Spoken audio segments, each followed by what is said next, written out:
राष्ट्रीय संस्कृत संस्थान के आचार्य प्रथम वर्ष में शतपथ ब्राह्मण का प्रथम कांड पाठ्यक्रम में विहित है। मैं आज आप लोगों के समक्ष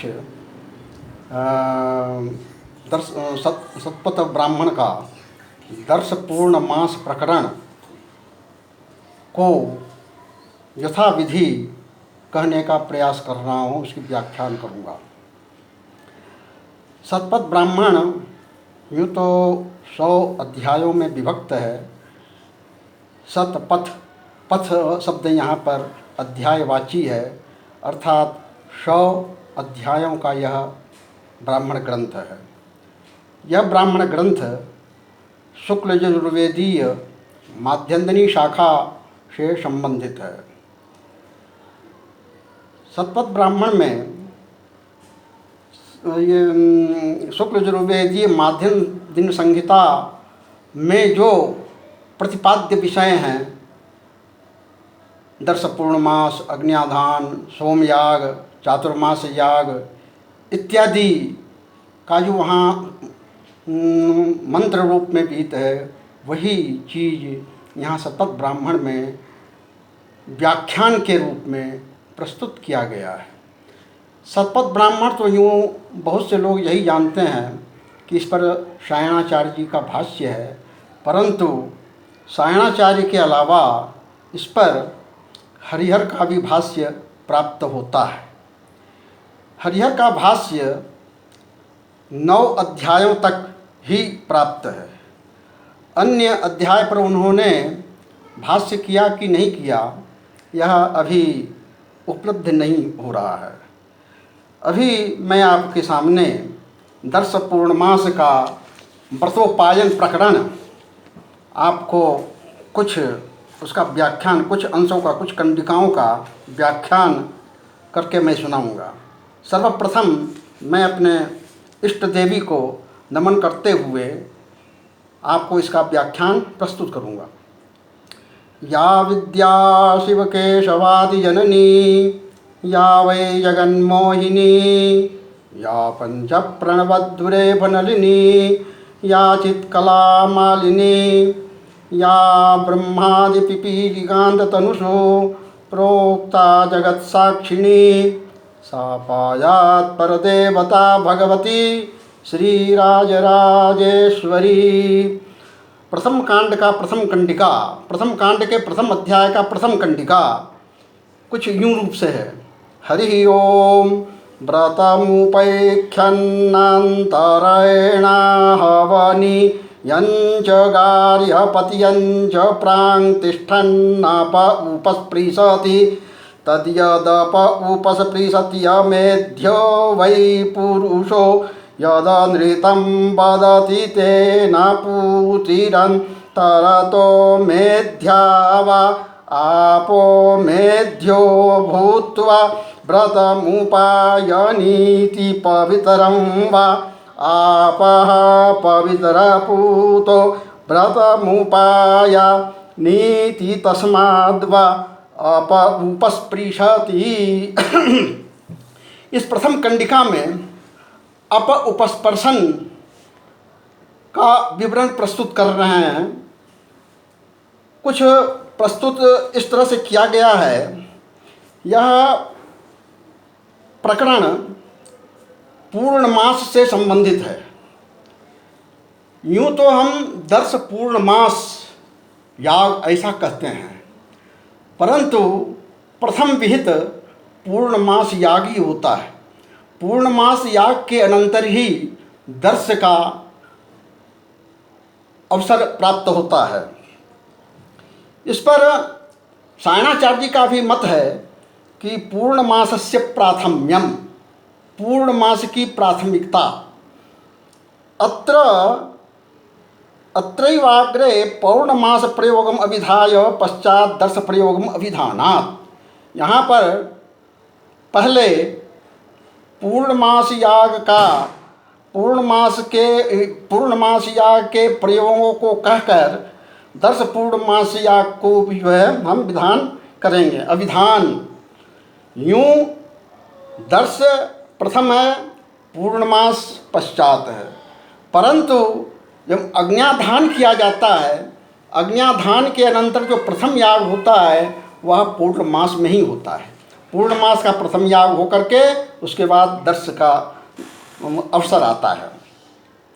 कात्यायन ने भी इसको सुस्पष्ट किया है कि पौर्णमास वद अन्यत, अर्थात पौर्णमास याग के समान ही अन्य यज्ञ होंगे। अर्थात पौर्णमास याग जो है यह प्रकृति याग इसको कहा गया है।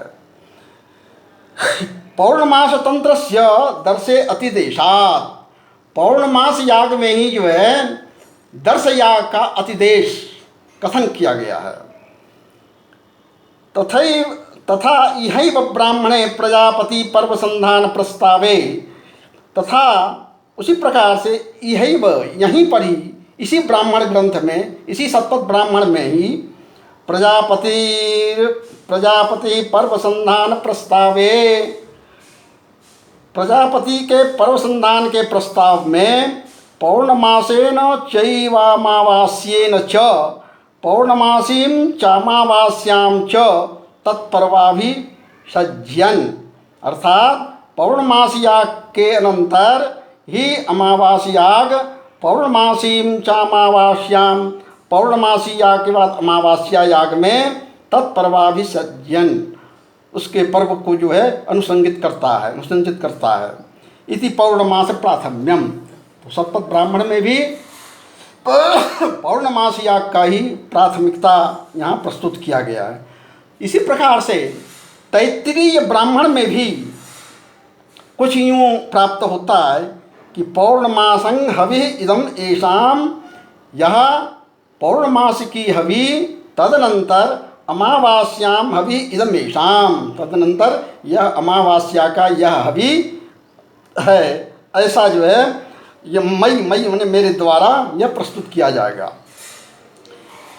इति अन्वाधानानुमंत्रणयोर यजमान मंत्रयोः पाठक्रमादपि पौर्णमास प्राथम्यम अवगम्यते। इस प्रकार से अन्वाधान के अनुमंत्रण के पश्चात अन्वाधान के अनुमंत्रणयोः यजमान मंत्र का जो है पाठक्रमादपि, पाठक्रम से भी पौर्णमास याग का प्राथमिकता सिद्ध किया गया है। कह रहे हैं कि इसी तरह से ये कह रहे हैं कि कुछ मीमांसा का यहाँ पर प्रश्न उठा रहे हैं कि श्रुत्वैव तु पौर्णमास प्राथम्यम प्रतिष्ठिते श्रुतिश्च पाठात बलीयसी, अर्थात श्रुति अर्थ पाठ मुख्य स्थान, ये जो 5 जो इनके क्रम हैं उसमें यह जो श्रुति का जो नंबर आता है वो प्रथम नंबर आता है। श्रुति, उसके बाद अर्थ, उसके बाद पाठ।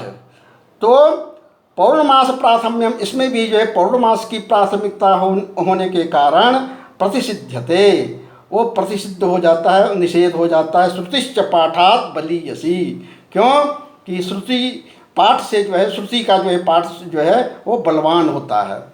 पहले श्रुति आएगा, उसके बाद अर्थ आएगा, इस कारण से श्रुति जो है पाठ के कारण भी बलवान है। पौर्णमास प्राथम्य निंदा, यद कहीं कहीं किसी ब्राह्मण ग्रंथ में, किसी संहिता में पौर्णमास की निंदा भी की गई है। यद पौर्णमासीम पूर्वम आलभेत, जो कोई व्यक्ति पूर्णमास याग का प्रथम आलभन करता है, प्रथम उसका जो है उद्योग करता है, प्रथम यज्ञ करता है, वह प्रतिलोम में वैनान लभेत, और प्रतिलोम के द्वारा इसको प्राप्त नहीं कर पाता है। तैत्तिरीय संहिता का यह वचन है। परंतु ये सारस्वत होम विधि में भी जो है पौर्णमास की निंदा की गई है। ये किस लिए किया गया है? यहाँ पर जो है अर्थवाद की यहाँ पर प्रधानता है, इसलिए दर्श पूर्णमास याग यह कहना ही उचित है, परंतु पौर्णमास याग की प्राथमिकता सिद्ध होती है। अब जो है उक्त रीति से पौर्णमास याग का प्राथम्यम उक्तम, प्राथम्य इसको जो है सिद्ध किया गया है, इसको कहा गया है। उपस्पर्शनम चेहि आचमनम विवक्षितम। अब ये से कंडिका में जो आया है उपस्पर्शन, उपस्पर्शन का मतलब ये होता है कि आचमन करना, ये इसका जो है विवक्षा है। विवक्षा मतलब कहा गया है, विवक्षित है, व्याख्यायित है। परंतु आपस्तंभकार ये कहते हैं कि अप आचम्य इति उपस्पृशति, जल का आचमन करने के बाद जल का उपस्पर्शन करना, छूना। परंतु कर्कोपाध्याय ने जो है इसको ये कहा है कि नाचमनम किंतु आलंबन मात्रम, जल का आचमन नहीं करना है, जल का मात्र स्पर्श ही करना है। आचमन करने का निषेध कर्कोपाध्याय ने प्रतिपादित किया है। आपस्तंभ स्रोत सूत्रकार भी ये आचमन का ही प्रतिद्वंदी भाव है, अर्थात आचमन करने के अनंतर हाथ को जल से स्पर्श करना, जल से धोना। क्योंकि हाथ, जब हम हाथ के द्वारा जब आचमन करते हैं तो वह उच्छिष्ट हो जाता है ये हाथ, उस कारण से जो है अपस्पृश्य, जल को जो है जल से उसको सिंचन कर लीजिए, जल से उसको धो लीजिए या जल का स्पर्श कर लीजिए, ये इसका अभिप्राय है। क्यों कि बिना जल के स्पर्श से, बिना जल के जो है हम आचमन से जो है कि अंतरतः हृदय स्पर्श जो है, हृदय का जो भाग है वह पवित्र नहीं होता है, वो अमेध्य रह जाता है। मेध्यो वही पुरुषः, ऐसा कहा गया है। तेना पूति अंतरतः इति वाक्य से साथ अपो अश्नाति अंतरतः एवं मेध्यो भवति, अर्थात अंतर से जो हम पवित्रता को लाएंगे वहाँ जल का स्पर्श करके, जल का जो है आचमन करने के अंतर ही अंदर से जो है वो पवित्र होता है। इसलिए यह जो है पूति अंतरतो भवति, जल अंदर से जो है पवित्र होता है आचमन के द्वारा ही। क्यों? तेजो वही घृतम, कह रहे हैं कि तेज जो है, घृत जो है वह तेज कहलाया है। तो इति वाक्य से साथ घृतम इति निश्चयः। घृत तैलादिषु अंजन साधनत्वेन संदिह्यमानासु, एक वाक्य आया है कि अक्ताः शर्करा उपदधाति, अक्ताः शर्करा उपदधाति। शर्करा जो शक्कर है उसको हम अभिव्यंजित करते हैं, उसको गीला करते हैं, उसको आर्द्र करते हैं। तो उसको आर्द्र हम किससे करेंगे? तैल से करेंगे या आज्य से करेंगे? तो यहाँ पर जो है दोनों पक्ष प्राप्त है, घृत भी प्राप्त है और तैल भी प्राप्त है।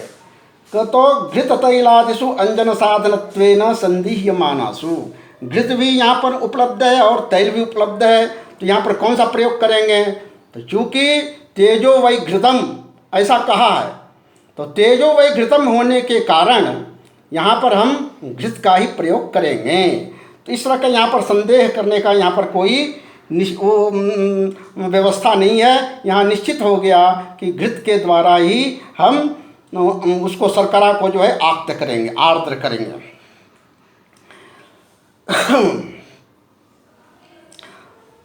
व्रतोपायनस्य विधानात् पाठादपि सिद्ध्यति लक्षणार्थ स्वीकार्य वचनम अनर्थकम। व्रतोपायन के विधान के पाठ से भी जो है यह सिद्ध होता है कि लक्षणार्थ स्वीकार्य वचनम अनर्थकम, लक्षणा यहाँ पर अर्थ स्वीकार है, यह अनर्थक है। इसलिए व्रतोपायन करने के अनंतर ही हम अन्य आगे के यज्ञ में हम प्रवेश करेंगे। व्रतोपायन नाम का जो दर्श पूर्णमास का जो ये अंग है, बिना उसको हम किए हुए आगे हम पूर्णमास याग में, दर्श याग में हम प्रविष्ट नहीं हो सकते हैं, हम उसके लिए अर्ह नहीं हो सकते हैं। इसलिए इस शरीर को पवित्र करने के लिए ये सारी व्यवस्था की गई है। और चूँकि अमेध्यो वै पुरुषो यद अनृतम वदति, क्योंकि पुरुष जो है अनृतम वदति, अनृतम मतलब असत्यम वदति, असत्य बोलता है। एक साम विधान ब्राह्मण में एक प्रसंग आया है, वहाँ पर यह कहा गया है कि त्रिसत्या ही देवाः, देवता लोग जब 3 बार बोलते हैं अस्तु अस्तु अस्तु, तब जो है वह वाक्य सही होता है। अनृतम वै मनुष्याः, मनुष्य जो है अनृतभाषी भी होता है, इसलिए ब्राह्मण को जो है ब्राह्मण भोजन के उपरांत दी जाने वाली जो आशीर्वाद है वह ये न केन प्रकारेण कभी न कभी वह सत्य हो जाता है। तो इसलिए अनृतम वदति तेना पूति अंतरतो मेध्या व आपो मेध्यो, वह जल जो है मेध्य पवित्र है, इसलिए उसके आचमन करने से जो है अंतरात्मा भी जो है पवित्र होगा, अंतर भी जो है हृदय भी पवित्र होगा, हृदय का स्थल भी। इसलिए प्रथम उपाय नीति पवित्रम व आपा, यह जल जो है पवित्र है, पवित्र पूतो प्रथम उपाया नीति तस्माद् वा उपस्पृशति। इस कारण से जो है हम जल का स्पर्श करते हैं, यज्ञ की योग्यता सिद्धि के लिए हम यह प्रकरण करते हैं।